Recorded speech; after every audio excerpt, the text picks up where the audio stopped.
Hello, I'm Malcolm Trail. I'm Public Programs Officer at the Museum of the Great Southern in Albany. We're in the residency building of our museum. This is the oldest building on our site.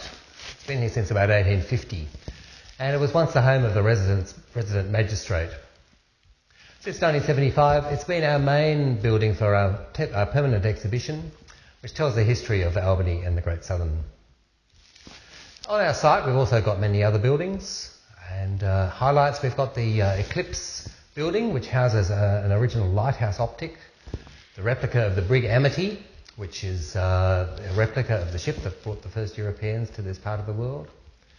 We've got the Torbay One Teacher School, which is an original one teacher school. So we've got many different things for visitors to see and do. But today, to celebrate International Museums Day, I'm talking about some of our whaling objects.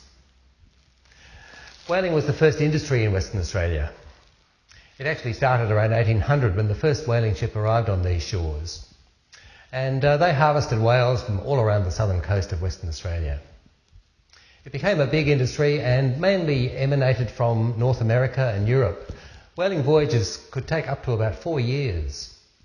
And they harvested whales all along this coastline, mainly for oil.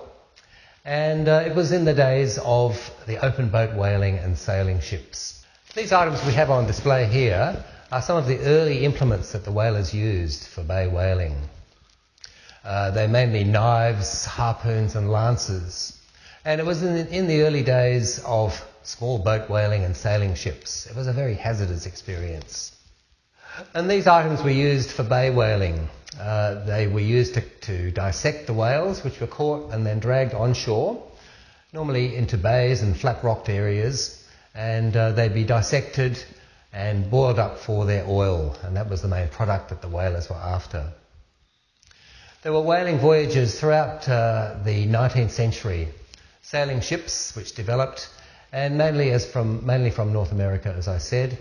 There's many tales of lively whaling crews rampaging through Albany, and some of the whalers actually even married Albany women while they were here.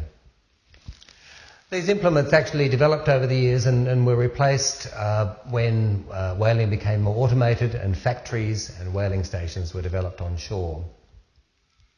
When new inventions were developed and discovered, like kerosene and synthetics, whale oil was no longer needed for its original purpose, for lubricants, for candle, for lighting. And so the whale oil industry really dropped out in the early 20th century. While the whalers were here, they actually employed many local people, and they actually were the first employers of the Menang, the Aboriginal people in this area. The Menang were highly regarded as whalers. They seemed to have a sixth sense to actually know where the whales were. And they worked hard, they were well rewarded, and it gave them a certain status in the community. So the whaling tradition developed amongst the Menang people, and one of the original Menang whalers, a man named Nebinyan, the oldest of the whalers, his songs about whaling have actually been recorded over the years and are still part of Menang culture today. Whaling, as I said, developed into a more modern industry. Thankfully, these days we don't have whaling in Australia, but we do have a whaling industry as such. We still go out in small boats to look at whales.